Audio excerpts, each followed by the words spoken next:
Welcome to Abrar electrical world YouTube channel. FACTS devices flexible AC transmission पे मैंने series of lecture शुरू किए हैं क्योंकि बहुत ही इम्पॉर्टेंट टेक्नोलॉजी है और इसकी ज़्यादा लाइफ नहीं है, 25 साल से ज़्यादा पुरानी नहीं है ये। इसका मतलब है ये वो चीज़ है जो कि लेटेस्ट कहलाएगी, जिसको आप कह सकते हैं कि अब जो है ये ऐसे हो गया। जीआईएस वगैरह को मैंने आपको सबको बताया है कि अब का लफ्ज़ इस्तेमाल नहीं हो सकता। 70 साल से वो मौजूद है और अब तो तकरीबन डाई आउट हो रही है। SF6 गैस का मैंने लेक्चर बनाया, आप देख लें कि SF6 gas will be history.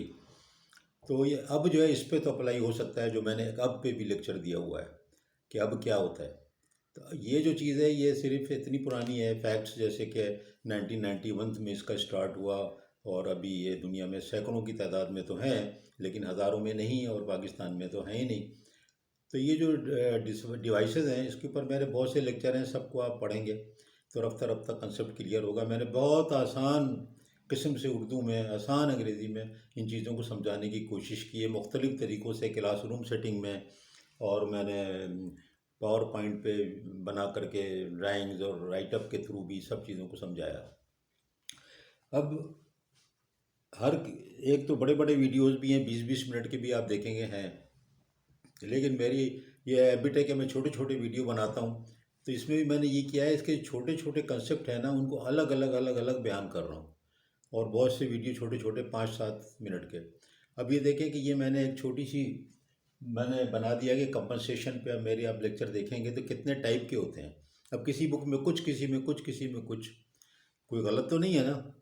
लेकिन यह कि मैंने अपने पढ़ के भी और अपने एक्सपीरियंस के बेस पे भी मैंने उनको इस तरह डिवाइड कर दिया। किसी किताब में मिल जाएगा, किसी में नहीं भी मिलेगा, और बहुत से प्रोफेसरों को पता भी है और जो लोग इसमें फील्ड में होते हैं उनको मालूम होता है, लेकिन हमारे स्टूडेंट के कंजम्पशन के लिए नहीं होता है। बहरहाल ये देख लें कितना सिंपल तरीके से कि कंपनसेशन मैंने 3 बता दिए। 3 तरीके के बजाय मैं उनको अलग अलग लिखता, मैंने एक जगह बता दिया। पहला यहाँ से शुरू करते सीधे हाथ की तरफ से। तो अगर आप देखें यहाँ पर, तो लोड कंपनसेशन और सिस्टम कंपनसेशन। लोड कंपनसेशन क्या है कि आपकी जो इंडस्ट्री है ना, उसके अंदर रिएक्टिव पावर फ्लो हो रहा है, और अगर आपका पावर फैक्टर लो है तो you will have to pay the penalty to the utility company. तो आपको वहीं के वहीं उसको किल करना है, रिएक्टिव पावर को। तो वो जो क्या हो गया कि वो एट लोड हो गया ना, तो आपने लोड में जो रिएक्टिव पावर ड्रा कर रहे थे वहीं पर आपने कोई ऐसी चीज़ लगा दी, जैसे कि कैपेसिटर लगाते हैं आप, और उसके बाद उसको वहीं नलीफाई कर लिया। तो आपका जो था पावर फैक्टर इम्प्रूव हो गया। पावर फैक्टर इम्प्रूव हो गया तो आपके ऊपर फाइन नहीं लगा। क्यों फ़ाइन लगाती है यूटिलिटी कंपनी, बहुत दफ़ा बता चुका हूँ। इसलिए लगाते हैं कि उनको तो एक्स्ट्रा करंट दे रहे हैं, बिल तो आता नहीं उस पर। बिल तो आपके एक्टिव पावर पे आता है, एक्टिव करंट पे आता है, KWH पे आता है। तो KVA RH के अगेंस्ट जो उन्होंने पूरा सिस्टम आपको दिया हुआ है, तो वो उसका फिर क्या, यानी कैसे कंपनसेट होगा बिजली कंपनी का। तो इसलिए वो कोई भी दुनिया की यूटिलिटी हो, वो आपको कहती है कि पावर फैक्टर को इम्प्रूव करें। फिर ये जो है जो सिस्टम के अंदर जो रिएक्टेंस है उसको कौन करेगा, तो इसको कहेंगे सिस्टम के अंदर जो है, यानी लाइन के अंदर जो रिएक्टेंस है उसको कंपनसेट यूटिलिटी कंपनी खुद करेगी। तो वो जो सिस्टम के अंदर कंपनसेशन के लिए आप जो कुछ भी तरीका कार इख्तियार करें, फैक्ट का नाम मैं नहीं ले रहा, छोड़ दें,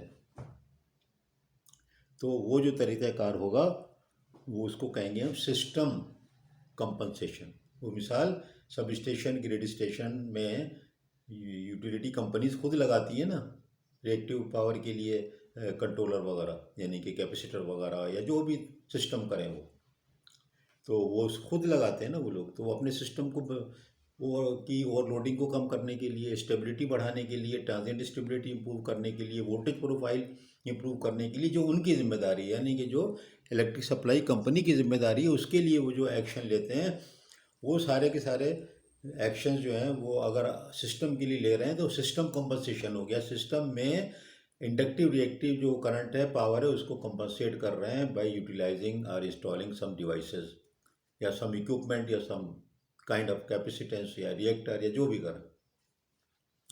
तो वो यानी कि लोकेशन के हिसाब से भी यहाँ पर मैंने डिवीज़न दिखाया आपको।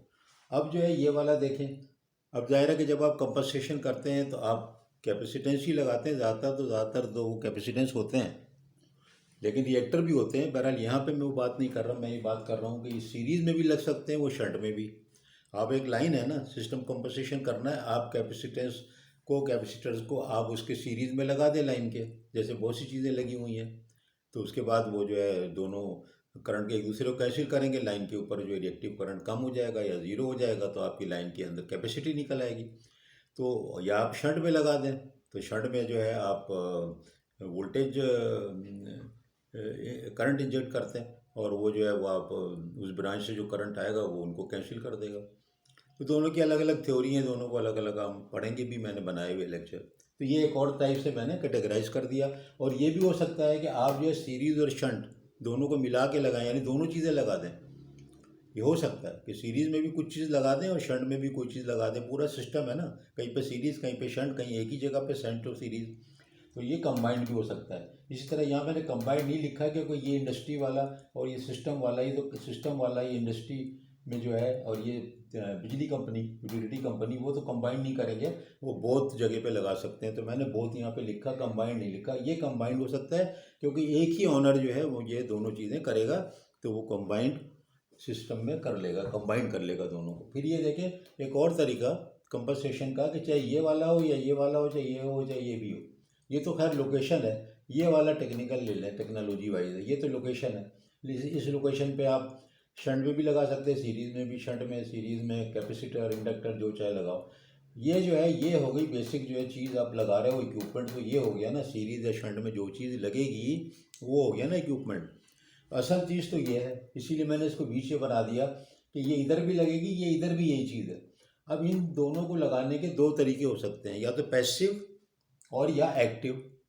पैसिव का मतलब ये है कि आपने अपनी इंडस्ट्री में एक कैपेसिटर बैंक लगाया और उसकी कोई कैपेसिटी है, फर्क करो 8 MVAR, तो 8 MVAR ही देगा ना। और आप उसको कभी ब्रेकर के थ्रू लगाओगे तो ऑपरेटर की ड्यूटी लगेगी कि यार ये शाम को इसको बंद कर देना, वोल्टेज जो है हाई हो जाता है, लोड कम हो जाता है, इसको दिन में चलते रहने देना, ये इंडस्ट्री है यहाँ हर वक्त कैपेसिटर ऑन रहने देना है। तो आप जो है यानी पैसिवली कंट्रोल कर रहे हैं। थोड़ा बहुत ऑटोमेशन आप कर लें ब्रेकर का या उसका लोड के हिसाब से, पीएलसी वगैरह, लेकिन वो स्मूथ या रेगुलेटेड तो नहीं है ना। अगर 4 MVAR ऑन कर दिया तो 4 MVAR ऑफ कर दिया, यानी डिस्क्रीट है, वो पैसिव कहते हैं उसको। अब ये एक्टिव जो है, एक्टिव क्या है? एक्टिव ये असल चीज़ है कि आप स्मूथली, अगर आप उसकी जो कंपनसेशन है स्मूथ कंट्रोल हो उसके ऊपर, और रियल टाइम भी हो और फास्ट भी हो, जैसी फॉल्ट आए वो एक्ट करे, जैसे कि लोड कम ज़्यादा हो, डायनेमिकली चेंजेस आए वो उसको सपोर्ट करे, वोल्टेज को सपोर्ट करे, पावर स्विंग को सपोर्ट करे, स्टेडी और ट्रांजिएंट डिस्टेबिलिटी को भी करे। तो ये मैनुअली कैसे हो सकता है? पैसिवली नहीं हो सकता है। तो ये कैसे होगा? ये एक्टिवली, और एक्टिवली से यहाँ मुराद ये है कि ये कोई ऐसी डिवाइसेस होनी चाहिए जो बहुत फास्ट एक्टिंग हो, फास्ट रिस्पॉन्सिव हो, जल्दी रिस्पॉन्स करें, जल्दी से एक्शन लें, और जल्दी से कम और ज़्यादा कंपनसेशन को कर दें, यानी reactive power into the system and reactive power out of the system जल्दी जल्दी करें। तो उन चीज़ों को हम कहेंगे एक्टिव। और यही एक्टिव डिवाइसेस जो है यही असल में फ्लेक्सिबल ट्रांसमिशन लाइन का बेसिस है, इसी को कहते हैं। देखिए मैं कितने आसान तरीके से और मुख्तलिफ तरीक़ों से आपको फैक्ट समझा रहा हूँ, ताकि आपको इंटरव्यू या वाइवा देने में बहुत आसानी होगी। अगर आपको इंटरव्यू हो रहा है कहीं पर भी दुनिया भर में, अगर आपको छोटी छोटी तरीके से बता दें कि हाँ sir that is a kind of active compensation, अब जेन में रख लें कि एक्टिव आपको पता है, ताकि उसको थोड़ा सा लुकमा दे दिया। एक्टिव कंपनसेशन है क्योंकि ये जो है बहुत ही फास्ट रिस्पॉन्सिव होता है, एक्शन बहुत जल्दी लेता है फैक्ट डिवाइसेस, और ये कंपनसेट जल्दी से तेज़ी से करता है, पावर स्विंग को कंट्रोल कर सकते हैं, ट्रांजिट स्टेबिलिटी इंप्रूव होती है, वोल्टेज प्रोफाइल इंप्रूव होता है। वोल्टेज स्टेबिलिटी का हो, ज़्यादा स्ट्रॉन्ग वर्ड हो जाएगा, अच्छा लगेगा।